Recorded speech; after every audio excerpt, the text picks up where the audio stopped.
Travis Kelce had some things to say in his podcast today, not holding back in his message for the media that he said has been dragging their skilled players through the mud, and made it clear where he stands regarding Kadarius Toney in spite of that offensive offsides call at the end of the Bills game. So we got to talk about that, a practice squad player getting poached and moving on to yet another team, share some shocking facts about how bad the drop problem really is in the Chiefs wide receiver room, hear more from Mahomes about his thoughts around how he handled things after the Bills loss, and much freaking more. But first, how about those?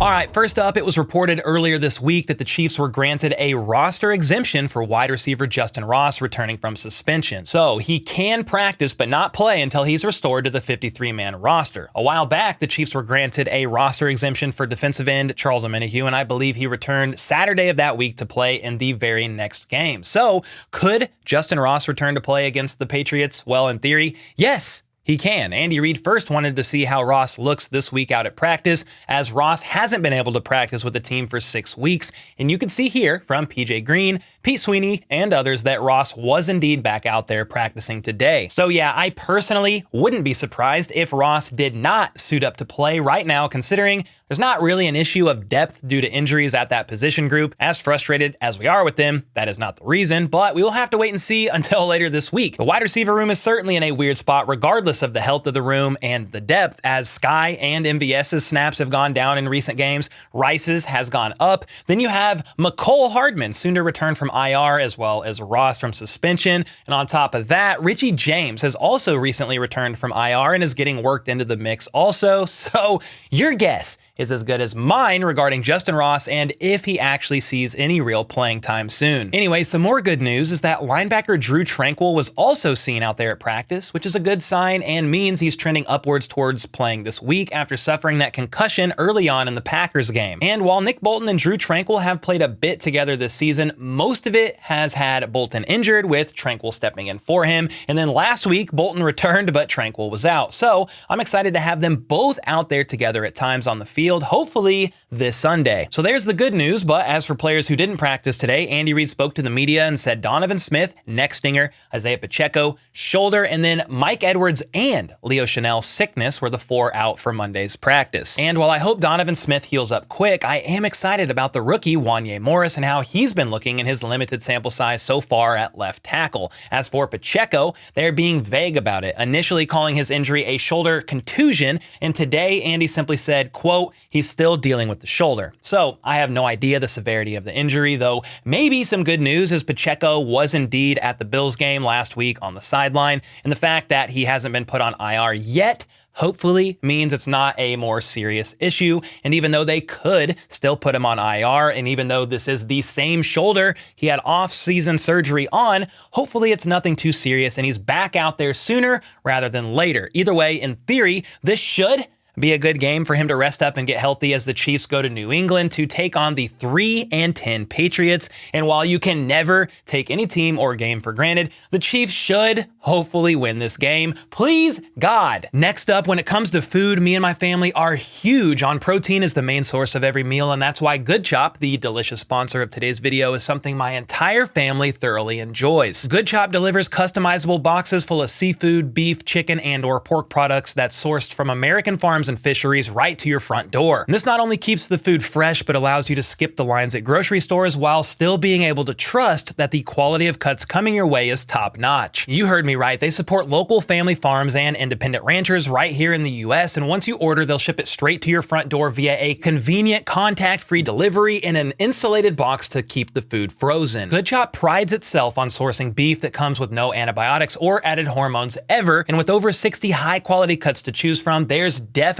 something for everyone. From well-marbled Angus USDA choice and prime cuts, 100% grass-fed filet mignon, to wild-caught salmon and shrimp, even thick-cut bacon that my girls love every single time. Basically, the list is long and again, fully customizable to suit your preferences. On top of that, Good Chop believes in their quality so much that they offer a 100% money-back guarantee. Either love Good Chop or get your money back. My family and I have personally enjoyed everything. The boneless chicken breasts were fire and perfect for our chicken salad. salads. The wild-caught sockeye salmon that my wife pan-seared was a solid lunch. We've had both their ribeye steaks and New York strips, and the marbling has kept them both juicy, with the wild-caught Gulf shrimp pairing up with them perfectly. And to get your box of customized high-quality American meat and seafood, go to goodchop.com/YouTube and use code HBTC120, or click the link in the description down below to get $120 off across your first 4 boxes today. Again, just go to goodchop.com/YouTube and use code HBTC120 to get $120 off across your first 4 boxes. All right, we have a Chiefs rookie that has found himself on yet another team after being poached from the practice squad, and that is the Chiefs' 6th round draft pick, defensive tackle Keondre Coburn. Back in October, the Chiefs actually waived him from the 53-man roster to make room for Charles Omenihu when he returned from his 6-game suspension, with the hope that Keondre would clear waivers and get added to the practice squad. Well, the Broncos actually claimed him off waivers, signing him to their 53-man roster, where he remained for roughly a month without any playing time that I can remember. Then the Broncos waived Keondre, and KC scooped him back up, finally getting him onto their practice squad. Well, Keondre has just been there chilling since his return on November 16th and is now once again on the move, as the Titans signed him today to their 53-man roster after placing one of their own defensive tackles, Kyle Pico on IR. Coburn will have to remain on the roster for a minimum of 3 weeks, and honestly, I hope he manages to see some playing time and earns his keep. Either way, though, this may not be the last KC sees of Keondre Coburn after all is said and done. And then, we all know the Chiefs have had their fair share of struggles this season, particularly on offense and specifically the wide receiver room. Well, there's been some interesting data shared by Bill Barnwell of ESPN recently that shared last season Mahomes was 8th in QBR when targeting receivers, but this year, he's 22nd out of 29 qualifying QBs, ranking just below Desmond Ridder. Meanwhile, Patrick is 3rd in QBR when targeting running backs and tight ends. Well, the obvious issue here is the Chiefs' wideout room has struggled with drops. Like, a lot of drops. More drops than the average acid user in the bathroom of a rave, to be exact. We all knew it was bad, as they currently lead the league in drops, but I'm not sure we knew how bad it really was, because the league average for wideouts dropping passes is just under 4%. Meanwhile, the Chiefs are dropping passes at a rate of 8%. That means their wideouts drop passes at double the league average, with the second highest team in dropped passes being the Jets, but they are only dropping passes at a rate of 5.1%. And to give context on how bad that really is, 8% is the worst drop rate by any group of receivers over the past decade by a full percentage point. And it doesn't even end there, because KC's wideouts are also the worst in the league at dropping passes that travel 20 or more air yards, i.e. deep passes, logging a shocking 12.5% drop rate, which is also the worst of any group of receivers over the past decade. And that doesn't even cover the miscues, penalties, turnovers, etc. that has also plagued the offense's overall output on and off throughout the season. We are certainly in a weird time here in Chiefs Kingdom. They are 28th currently in turnover differential, with the offense turning the ball over more than ideal, and the defense, while they have been carrying the team and are holding teams to roughly 17.5 points a game, they don't get a lot of takeaways in themselves. Mahomes also now has 6 straight games with under 300 passing yards, the longest streak of his career, and KC has now scored under 20 points 6 times this season. The craziest part about that one is the Chiefs only had 1 game under 20 last year with Tyreek gone, and 5 such games prior to that since Mahomes became the starter. So the Chiefs offense from 2018 to 2022 had 6 games total where they scored under 20 points, but have already matched that total with 6 such games this year alone, which is freaking insane. But with all that being said, Patrick Mahomes is still top 5 in basically every single EPA category, and any graph you can find him in, he's in the upper right quadrant or the top quadrant of most of those, whether it's his production when facing 6 or more pass rushers, it's Jordan Love way up there, then Mahomes and Purdy, or like this one featuring quarterback grade and efficiency, he's up there with the top guys right now, Prescott, Allen, Tua, with Purdy in a league of his own, or like this one, when the play is perfectly covered, how well a quarterback is still able to make something positive happen. Mahomes is up there by himself, which is absolutely insane considering the Chiefs pass catchers have the 3rd worst average separation of any other team in the league. So while the offensive output has indeed dropped, averaging about 7 points less per game this year, 22.5, compared to last, they had 22.9 points per game scored. Mahomes is still playing exceptionally well in spite of some around the league saying he's falling off. However, Mahomes can be top 5 in all those stats and it's cool, but at the end of the day, they gotta figure things out ASAP. Andy Reid said today he wants to see the team start stronger on both sides of the ball. As the past 2 weeks, they've gone down, I think, by 14 points pretty quickly. They struggled in the second half for a while in midseason, but more recently, it's been the first half where they've struggled. So they need a solid 1, 2, 3, 4 quarters. That's the goal. And regarding last week's game, Andy said, things happen, but Toney is in a good place. You learn from the mistakes and you move on to focus on the near future and the New England Patriots, who are reportedly going to be letting Bill Belichick go at the end of the season. A true end to the dominant Patriots era. But Big Red was actually starting to get asked more about the end of the Bills game, and he cut one reporter off saying they've moved on. There's nothing that still needs to be said. Patrick Mahomes, however, talked more about it himself today, saying he let it go on too long and wants to show better sportsmanship, especially at midfield. That's his biggest regret about it all, his interaction with Josh Allen. He did tell him good game, but didn't need to bring up the penalty to Allen. Mahomes also mentioned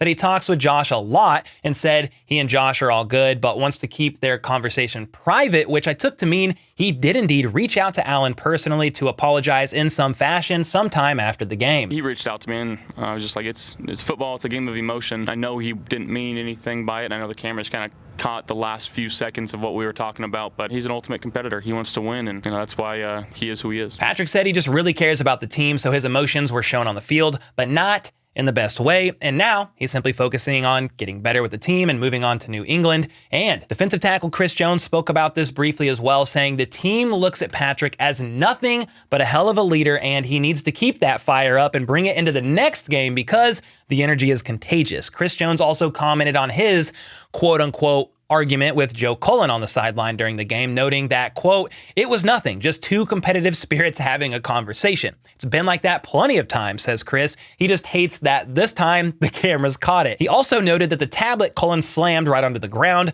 lost a heartbeat, but they've got more of them thanks to Microsoft. So thank you, Microsoft, very much. But back to Mahomes, who mentioned that the team's heads are in the right spot, and everyone knows if they can correct the minor details, they can win some of these close football games they've been in. The key is going out there and proving it. And honestly, he is right here. Certainly, you got to prove it. We get that part. But if the team can clean up a drop here, a penalty there, a miscue or turnover here or there, they really can win these games. Look at this. In their 5 losses, they've only lost by a total of 31 points. That's an average of just 6.2 points per game, i.e. a 1-score game. Anyway, regarding the receiving room, Pat said that all the receivers know he believes in them. That's how he rolls. If you're here in the locker room and he sees how hard you're working, he's going to trust you in big moments and he's going to keep throwing it their way to make big plays. That's not going to change, and he believes as they push through the grind, things will get better here before the playoffs. And one of the receivers that's been honed in on this week is obviously Kadarius Toney,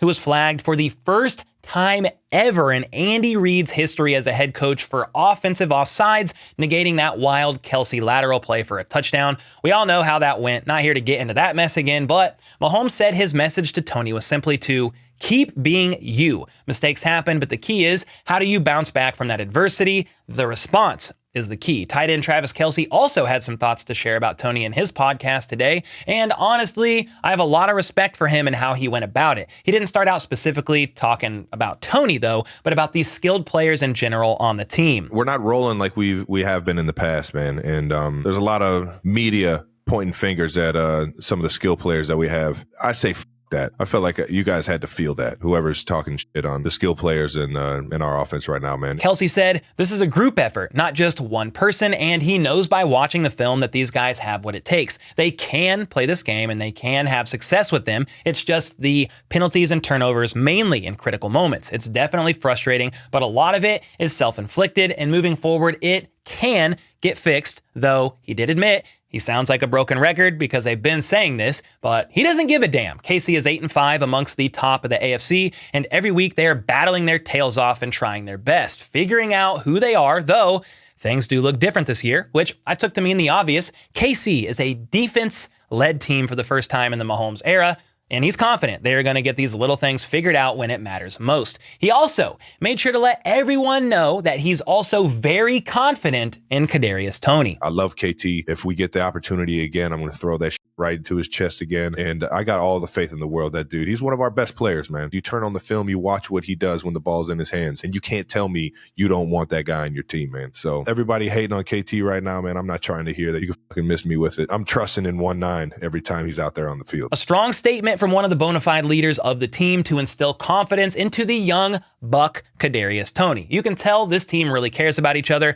and are willing to go to bat for each other. And I think Kelce is putting it upon himself not to kick a guy while he's down and to instead pick him up and bring him along with him. And honestly, I'm not really surprised here, as we as fans can disagree with that and say this kind of talk is meaningless. But honestly, what good would it actually have done for Kelce to put KT on blast on his podcast? The answer, absolutely no good at all. At the end of the day, it's not in the culture of the team set by the leaders, Andy Reid, Mahomes, Kelce, Chris Jones, etc., to throw their teammates publicly under the bus. They will ride with them till the very end, which I do respect, but you know, as well as I know, they got to be having some tougher conversations at times behind the scenes. I believe they are. And so for now, I'm just going to trust in these guys and hope, 2 fingers crossed, the little things can indeed get corrected by the time they reach the playoffs. I will say they don't have much longer to get it figured out, as the Broncos have now won 6 of their last 7 freaking games and are currently in hot pursuit, trailing KC by only 1 game